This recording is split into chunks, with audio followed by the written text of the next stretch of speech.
Bueno. ¿Por dónde se empieza, Toro? Claro, ¿cómo haces? ¿Cómo se investiga un crimen? ¿Por dónde empezás?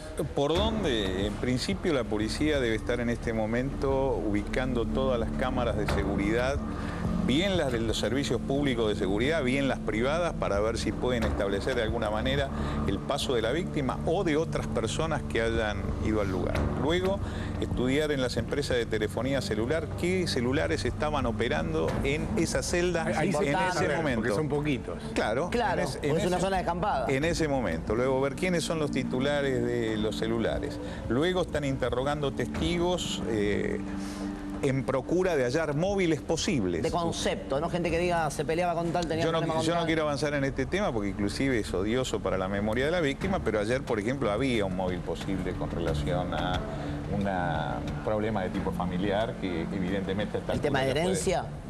No. Hubo uno que circuló ayer de una separación virtual, etcétera, que no prosperó en definitiva, pero que fue que lo tenía que ver con la pista del marido. Exactamente. Que fue como que había relaciones paralelas. Exactamente, surgió ayer. Bueno, explorarán en ese sentido también. Y en los lugares chicos es fácil y es difícil a veces, porque uno cree que todo el mundo se conoce y todo el mundo sabe todo. Y en realidad lo que ocurre es que rápidamente existe cierta psicología. No voy a hablar, me voy en general. A ir de Saladillo específicamente, ¿no? Nosotros investigábamos, me tocó trabajar en muchos pueblos en la provincia de Buenos Aires. Investigábamos alguna vez algún caso muy sonado. El múltiple homicidio de la estancia La Palanca. Sí, claro.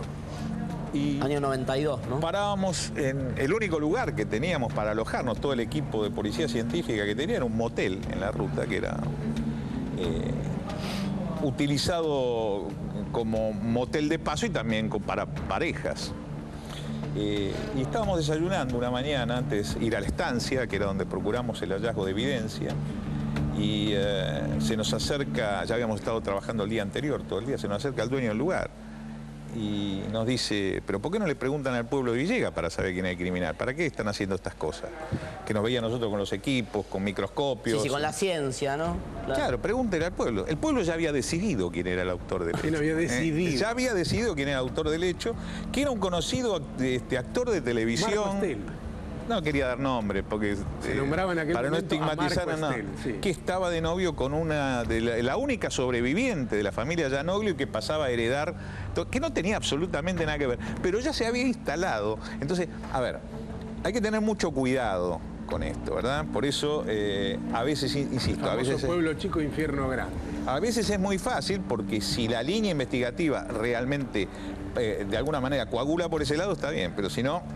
Ahora me llama la atención lo que decía ayer del el hermano. El hermano. Bueno, yo no sé, yo me metía en las cosas de la fe, no nos metemos, como que está ese límite. Distancia. Distancia y privacidad. Privacidad. Que aunque se sepa jamás lo diría. Algo sabía que no quería contar, pero yo no sé, las cosas de ellos son de ellos. Tal vez no lo sepa. Yo creo que sí. A ver, todos saben. A ver, que el hecho de que hayan existido algún conflicto tampoco quiere decir que es el autor de un homicidio. Y además ¿verdad? conflictos tenemos todos. Bueno, pero tenés que probar, claro. nada más. Pero bueno, esto es lo que en los lugares chicos se da de alguna manera. El conflicto es público y se exterioriza y todo el mundo pasa a hablar de ese conflicto, que si no lo conocía pasa a conocerlo y ya asume, inclusive, por eso miren qué peligroso el juicio con jurado en esos lugares. Ahora no hay, Claro. bueno, gran tema ese, ¿no? ¿Qué pasaría con un juicio por jurado en este tipo de casos? Ayer lo condenaban al marido en 15 minutos. Ayer estaba condenado al marido. Ayer estaba condenado el marido, hoy a la mañana tuvimos que repetir 200 veces en este canal que nunca estuvo preso, cosa que acá tampoco, acá nunca se informó que estuvo preso porque no estuvo preso. Ni demorado estuvo, ni demorado. No estuvo aprendido técnicamente. Ahora, la gente me va a decir, ¿y si mañana es qué vas a decir? Bueno, probáselo. No es simplemente porque es el esposo, es el asesino. Si llega a ser, habrá evidencia que lo comprometa. Ahora, convengamos en algo. La entrada de la científica al lugar, el dispositivo, ¿es solo porque se arranca por la familia o porque algún dato más tienen? Meter la científica dentro de la casa. Ayer vos sabés que había un dato, Mauro, entonces esta posibilidad de una separación conflictiva, algo así, ese era el dato que circuló ayer. Vamos a hablar de otro caso emblemático, Ángeles Rawson. ¿Sí? No estuvo la policía científica. El primer día, el día miércoles en la casa de Pato. Opatowski salió del velatorio y abrió la puerta para que entre la científica, sí. Correcto. Y no era. Se secuestraron las sábanas. O sea, se sospechaba un delito contra la Es integridad más, se sexual. llevaron las sábanas y dijeron que estaban manchadas con sangre, cosa que era cierta, pero era por otra razón. Pero era cierta y ahí Sí. hicieron trascender la información, sí. En definitiva, la autoría del hecho se canalizó por otro lado. O sea, la policía en la medida, y el fiscal, por supuesto, que es el director de la investigación, y acá tenemos una fiscal, la doctora Ortega, Sí. que tiene mucho oficio, tiene muchos años y muchos casos El padre investigados. camarista de La Plata que, si no me falla la memoria, condenó a Barreda, ¿no? En el juicio oral. Padre famoso porque es el autor del Código de Procedimientos Comentados de la provincia de Buenos Aires, que era prácticamente como el manual del alumno. Todos teníamos el Código de Procedimientos comentado por el doctor Ortega. Yo estoy con delay, Ahora. ¿no? ¿Encontraron al final al verdadero asesino de la estancia? No. No. Nunca lo encontraron. No, se terminó, imputaron a unos cazadores de Que liebre. al final no eran. Que no. Ahora, a ver, mucha gente dice, ya lo tienen que resolver en 15 minutos. Podemos plantear, estamos cerca de la imagen que venden las series norteamericanas que en 16 minutos meten un cabello, sale la maquinita, Sí, hace pi, dice pi, pi, pi. Sí. Estamos lejos a 1000 kilómetros. No hay que crearle, eso que muestra la serie no es así en la realidad, está exagerado, que los casos se resuelven en 32 segundos. Digo, para no llevar falsa expectativa de que el caso se resuelve, la gente te dice, pero ¿cómo no lo resuelven en 15 Escúchame, minutos? Si yo lo vi en la tele. te Es dice. re difícil. Y Torre seguramente dirá lo mismo. Es re difícil. Sí, ¿Es No un es caso imposible, difícil pero o no? es re difícil. Científicamente. No, con lo que hay hoy. Con lo que hay hoy. Hoy en día la policía... No, en este caso puntual le digo. En este caso puntual... Digo, ¿es difícil? es difícil. Es difícil. Claro. Yo pienso lo Porque a mismo. veces tenemos la escena del crimen, es rica, tenemos sangre, tenemos fluido espermático, tenemos cabellos, tenemos fibras. Me estoy refiriendo a los científicos. Pero no tenés con quién exclusivamente. cotejarlo. Para nada. Hoy. Eso a la larga, también encontrar huellas digitales y a la larga se van a poder Sí. fijar. Si esto es en el medio del campo. No es una... nosotros lo llamamos lugar del hecho o escena de crimen abierta, es un lugar abierto, también donde la naturaleza hace lo suyo y muchas veces elimina la evidencia. Ah, ¿verdad? ¿y cómo Cuando es la evidencia es muy sutil. A ver, la evidencia es un cabello, un pelo pubiano, una cosa así, el viento, la lo lluvia, lleva. siempre perturban la escena del crimen, es mucho más difícil de cuidar, porque uno protege más, pero es más difícil de encontrar la evidencia. A ver, nosotros utilizamos cuando buscamos elementos metálicos, usamos los detectores conocidos, pero los detectores conocidos tienen un límite. Y un alcance. Exactamente, tienen un límite de profundidad, por ejemplo, si hay algo enterrado y alguien pisó algo y lo enterró, Ahora, muchas veces pasa el detector y no se presumo varias encuentra. cosas. Y si lo comparo con el caso de Mariela Bortot, En Córdoba. desaparecida en Irreville. Córdoba, donde se encontró una hojota al costado de un río y nada más. Presumo, primero, que no quiso deshacerse del cuerpo, digamos, lo dejó casi en el lugar donde lo mató o muy cerca. Por lo ¿De este menos. estamos Sí. hablando? Esto indica que el individuo no tiene vehículo, Eso, estaba a pie. ahí va, estaba a pie, estaba a pie. Lo que hizo fue ocultar el cadáver, por lo menos para asegurar una impunidad, por lo menos momentánea. Momentánea. ¿Está bien? Estaba, pero sabía que lo iban a encontrar. Por eso yo insisto, esto tiene el esquema físico de o bien de un delito contra la integridad sexual o de otra naturaleza donde se acechaba a la O víctima. sea, a eso voy. E imagino una situación.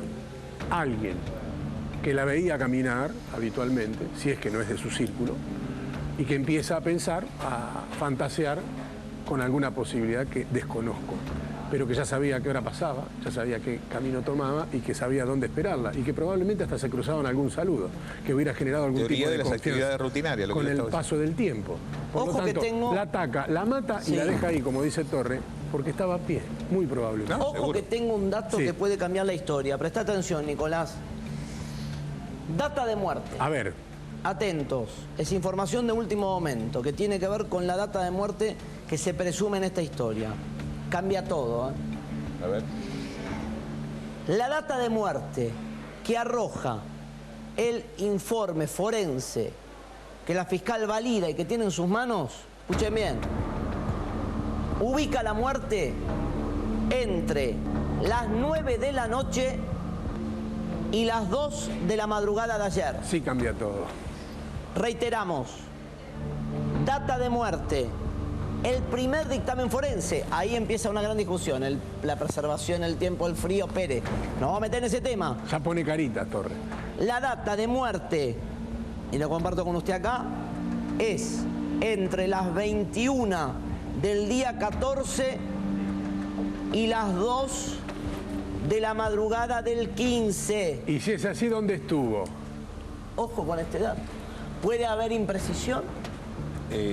Por factores climáticos. Absolutamente. Los médicos que dan a eso se lo llama cronotanatodiagnóstico, ¿sí? Determinación de la data de muerte. Los médicos dan una ventana de probabilidades.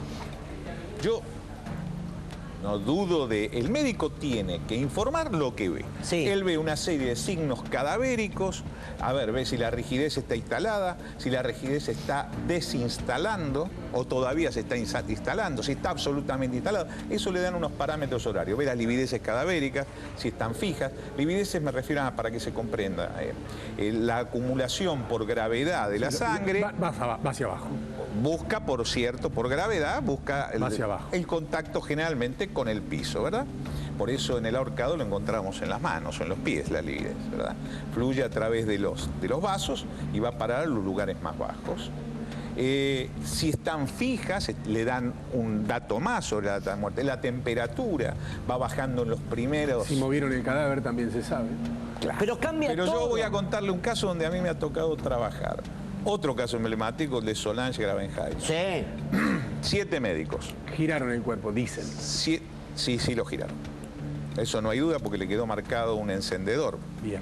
Bic, un tipo de encendedor Bic, le quedó marcado con la lividez cadavérica y el encendedor no estaba. Eso quiere decir que el cadáver fue movido, pero bastante tiempo después de la muerte, ¿sí? Ahí hubo lo que se llama la transposición de las livideces cadavéricas. Cuando todavía no están fijas, porque cuando están fijas, que demos vuelta el cadáver. Se dieron vuelta y se vuelven a mover los líquidos dentro del cuerpo. Sí, pero parte queda, por eso se llaman que han transpuesto las livideces cadavéricas. Sí. Solange Gravenheim, 7 médicos, 7 datas de muerte diferentes. ¿Y entonces qué? Bueno, Uno con una determinada bibliografía, está bien. otro con una... a ver. Ahora, supongamos, vamos a validar la que tiene la fiscal en sus manos ahora. Cambia todo.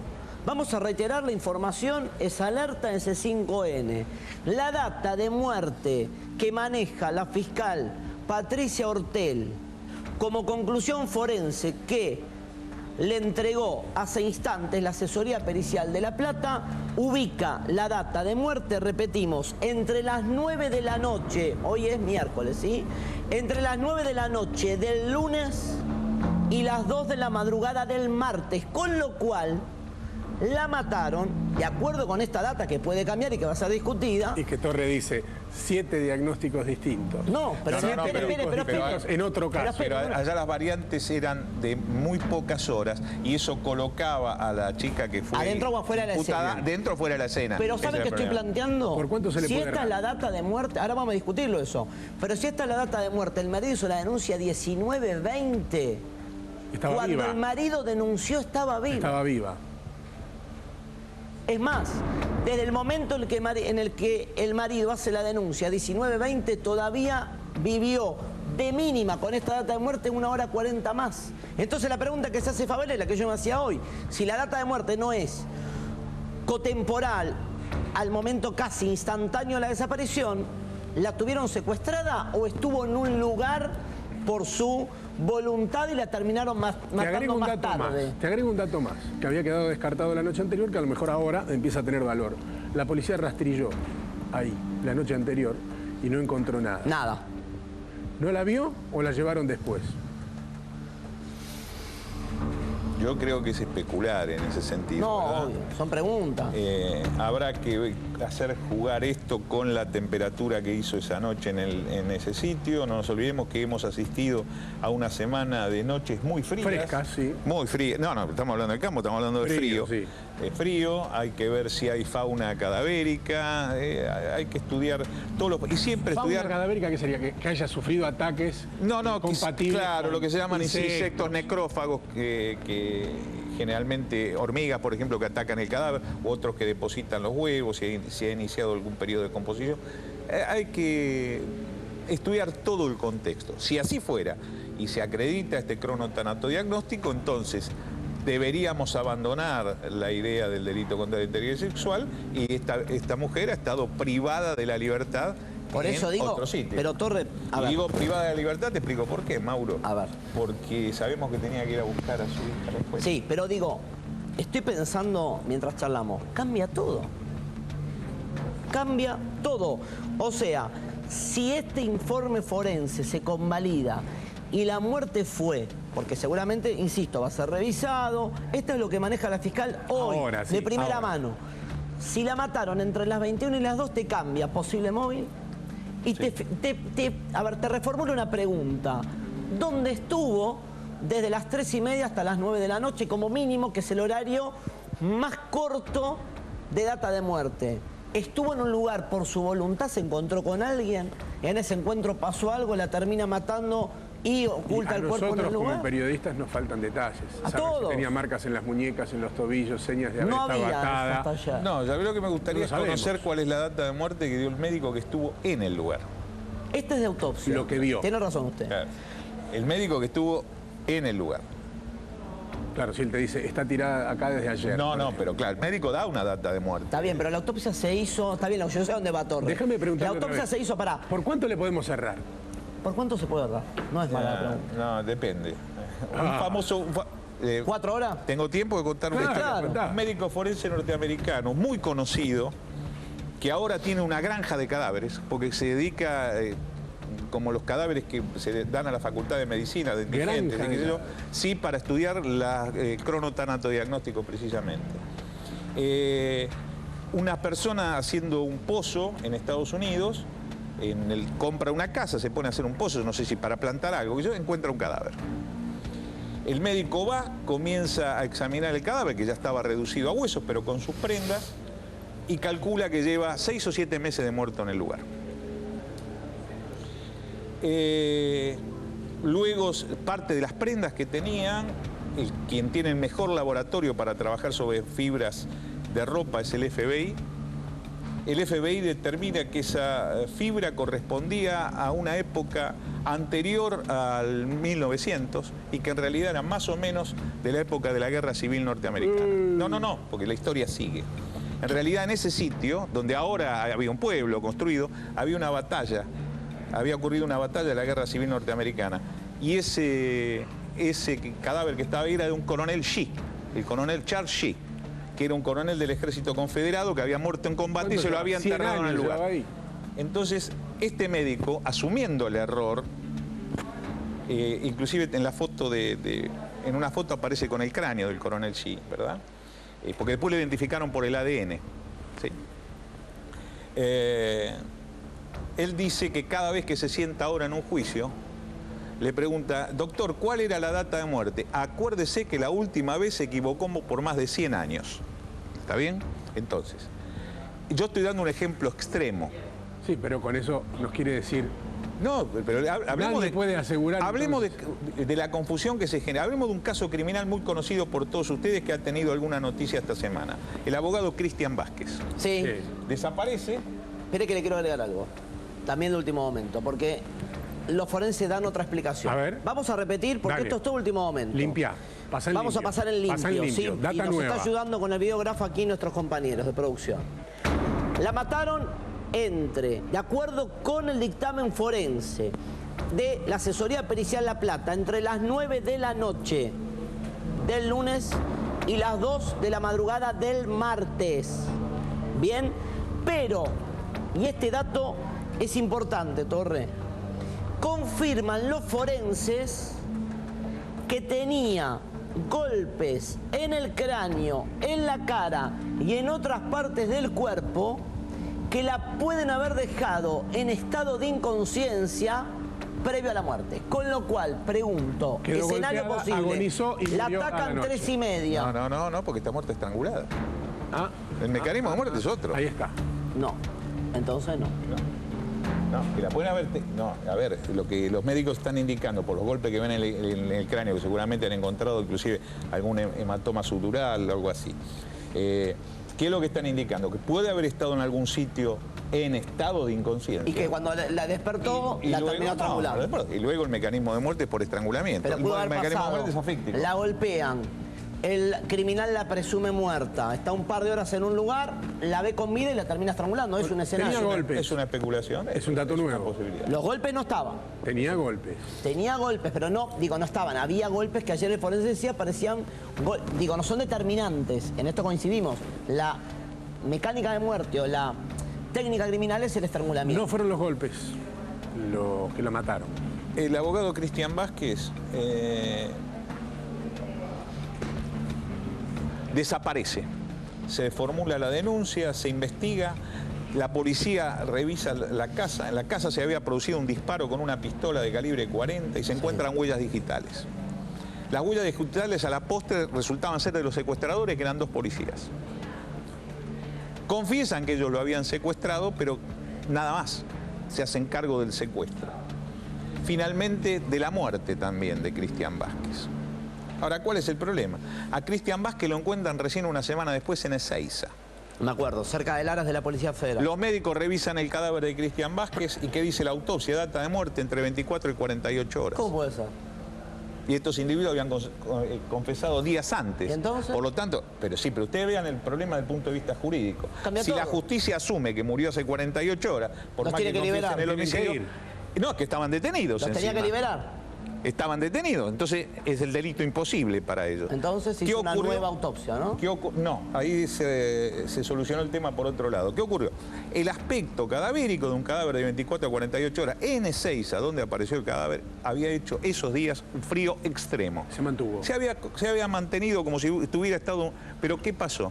Se hizo un estudio de entomología donde se fueron encontrando cada uno de las pupas de la fauna cadavérica, los gusanos y las pupas de la fauna cadavérica, y los entomólogos fueron reconociendo cada una de esas especies que encontraron y la evolución que tenían al momento de la foto. No, yo vi el trabajo, es un trabajo formidable que hizo Otro caso la más. Oficina Pericial de Loma de Zamora. Volvamos al principio. Pero, esperá. Entonces le podemos cerrar por un campo. No, pero tenés un caso más que pasó lo mismo. El crimen de las francesas.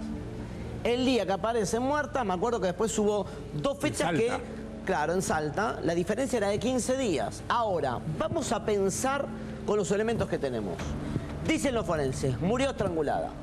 Dicen los forenses, tiene golpes en la cara, tiene golpes en la cabeza y tiene golpes en el cuerpo que la pueden haber dejado inconsciente. Y dicen los forenses, estimamos inicialmente, puede haber un margen de error, que la muerte es entre las 9 de la noche y las 2 de la mañana del martes. Entonces, ¿cambia el posible móvil? Sí, claro, de confirmarse esto, claro. ¿O puede haber un atacante sexual que la golpee, la deje atontada inconsciente, que la oculte en un lugar y que cuando ve que está con vida termina de consumar el acto? Mauro, siempre todo el contexto, lo que decimos siempre cuando charlamos con vos, con Paulo, siempre todo el contexto, no tomemos una cosa... a ver qué dijo el médico de policía que El que estuvo ahí. el cadáver. En Vos el primer pondrías el momento. ojo ahí. No, y bueno, con Ángel. Hay que comparar. Pero vos tenés que usar la data de muerte del médico en el lugar más la de la autopsia. ¿O la que vale es la de la mesa de Sí, autopsia? porque entre esta y esta mando pedir al servicio meteorológico, que lo hacíamos nosotros, que nos informe que del aeropuerto o aeroclub más cercano que hay, donde tienen estaciones de meteorología, que me informe cuál ha sido la temperatura. ¿Hizo que ha habido. calor o hizo frío? Frío. No, frío. ¿Hizo frío de frío. lunes para martes? Sí, e incluso en el campo tiene que haber hecho menos de 5 grados. Menos de 5 grados. Lo que permite la conservación perfecta. O sea que, a ver, podría ser que la A data ver. no sea esta y que sea más O sea, cercana. el médico, esto que quiero que se entienda, no es un cuestionamiento al médico. No, forense. estamos preguntándonos. Quiero explicar cómo ocurre esto normalmente. El médico estudia una serie de parámetros, las livideces, la temperatura, inclusive se le hacen unas pruebas eléctricas para ver la reacción del músculo, ¿sí? Se le saca humor vítreo para dosar Sí. potasio, ¿verdad? Que todo eso va dando una serie de parámetros. El médico, cuando tiene todos esos parámetros, va a una tabla y que él ya conoce, por cierto, y esto me da esta ventana de probabilidades, este rango horario para la muerte. ¿Qué ocurre? Los factores externos muchas veces modifican indudablemente. A ver, yo le cuento lo siguiente. Se dice que en las primeras horas, y Sí. esto lo dice en cualquier tratado de medicina legal, en las primeras horas el cadáver va bajando 1 grado por hora. Vamos a suponer que nosotros en invierno en la base Vicecomodoro Marambio muere una persona y la tiramos afuera. En 15 minutos está congelada. En 15 minutos igualó la temperatura Sí, ambiente. está congelada. Está claro. Pero llevémoslo a este caso, a ver cómo sería la proporción. Está dura y la encontrás 8 meses después en perfecto estado. En perfecto. Y bueno, de hecho yo tuve oportunidad de ver un trabajo formidable que realizó aquí la Morgue Judicial de Buenos Aires. Ustedes recordarán 2 oficiales de la Armada que murieron hace unos años en la Antártida y cayeron dentro de dentro de una de esas rajaduras que se producen en el hielo. Cuando terminó el invierno. Sí, los recuperaron y los cadáveres se mandaron congelados a la morgue judicial de Buenos Aires y se encontraban, hubo que esperar que descongelaran, porque así vinieron desde Antártida, hubo que esperar que descongelaran, pero yo vi el trabajo que hizo la morgue judicial, eran como personas como si hubieran muerto hace unas horas. Claro, pero lo que se descongelaron estaban intactos. A ver, Torres, lo que quiere decir es que la data de muerte se puede modificar por el clima. Sí, por ejemplo, uno de los factores. Uno de los factores. El suelo es otro. Lo que no quiere decir que no haya ocurrido dentro de los parámetros horarios que dan los médicos. Yo quiero aclarar No, esto. está bien. La fiscal, ¿qué va a hacer? Va a tomar todo el contexto. Lo que dice Torres no es terminante. No, porque no depende de otros factores. Claro. ¿Sí? Ahora, a lo mejor está coincidiendo con lo que vio el médico de policía en el lugar, en el cronotanatodiagnóstico. No, el acta debe decir a quién es el primer médico que le preguntamos nosotros. ¿A qué fue al lugar? A que está en el lugar. Sí, pero siempre termina pasando, por eso vuelvo a la pregunta que le hacía, ¿no? En el caso Ángeles se dio por válido lo que dijo la autopsia. Y la junta médica. Perdón, la junta médica. En el caso Ángeles hubo. Perdón. Tenés razón. Que coincidió con el la médico. Junta médica coincidió con el médico del lugar. Tenés razón. La vio en el lugar. La junta médica de Ángeles, el médico de policía dijo, me acuerdo, estrangulada y violada, ¿no? Dijeron, la autopsia dijo, no, todo lo contrario, estoy resumiendo. Y la junta médica dijo que tenía razón el médico de primera instancia. Por eso, a ver, siempre todo el contexto. La fiscal, que es la directora de investigación, y esta fiscal tiene mucho oficio, créanme, va a tomar todo y ella entonces en su investigación no va a descartar ni una cosa ni otra y va a explorar. Ahora, seamos honestos con esto y justos, de confirmarse la data de muerte que está dando entonces ahora el médico o los médicos que practicaron la necropsia, entonces tenemos que variar la hipótesis de trabajo y pensar en una privación ilegal de la libertad. Dos hipótesis. Si se confirma lo primero o si se confirma lo segundo, pero son dos posibilidades concretas. Sale a caminar a 2 kilómetros de la casa, punto donde generalmente pegaba la vuelta para volver, es atacada por alguna razón que no podemos explicar nosotros y en el mismo sitio golpeada, estrangulada y el cadáver es abandonado en el lugar a 20 metros del camino de tierra. Hipótesis 1 es la que se manejaba hasta ahora, sin mayores datos de quién pudo haber sido el agresor. Con la data de muerte que plantea quienes hicieron el estudio y que nos contaba recién Mauro Zeta, en el momento en que el esposo hace la denuncia policial, en el horario en que la mujer tenía que ir a buscar los chicos a la escuela, en el horario en que Marisol tenía que ir a buscar los chicos a la escuela, supuestamente estaba viva, lo que plantea un escenario distinto. Primero, que no estuvo todo el tiempo en el lugar. Segundo, que el cuerpo fue depositado ahí horas después. Le agrego un dato más que puede ser relevante o no, porque a la noche no es lo mismo que de día, buscar un cadáver en el medio del campo. Habían pasado por ahí rastrillando la noche y no habían visto nada. Al otro día, con la luz, con la claridad del día, se encontraron con el cadáver de Marisol. Y ahora sí que la complicamos toda, Torres. No. Claro, porque, mirá, lo estaba notando. Sí. Complejo. Nos cambió todo. ¿Cambió todo? ¿Cambió ¿O no? todo? ¿O no? ¿O no? O como dice Torres... No, ahora estamos ante dos situaciones posibles. La víctima fue abordada en el lugar o fue privada de la libertad y luego llevada al mismo sitio. No, yo no veo que cambie mucho esto. Está bien, pero si fue privada de la libertad... Insisto, ya la fiscal y personal de investigaciones ya debe estar trabajando con toda la información que nosotros tenemos solamente parcializada. Rompecabezas total, porque la fiscal se pregunta, ¿quién se mueve por ahí en el mismo horario todos los días? ¿Quién trabaja en el campo? ¿Quién podría estar en el mismo horario en que la mujer caminaba en ese camino y que pudiera cruzarlo frecuentemente? Supongo que no deben ser tantos. Viendo el escenario, no deben ser tantos. 10, 12, 8. No, pero digo, te cambia, chicos, me están hablando en el oído. Te cambia absolutamente todo. Te cambia cantidad de sospechosos, posible móvil, te cambia todo. Para el móvil cambia fundamentalmente el móvil. Porque, a ver, si nosotros tenemos que existir un rapto, o sea, una privación de la libertad con fines deshonestos, por ejemplo, en la inteligencia de un delito contra la integridad sexual, deberíamos tener evidencia del abordaje sexual, cosa que hasta ahora por lo menos no ha surgido. No surge de ningún lado. No ha surgido. Entonces tenemos que dramáticamente variar la hipótesis de trabajo. Yo creo que hay que mantenerse en esas dos, pero la fiscal y la gente de investigaciones lo van van a a perseguir en una sola línea.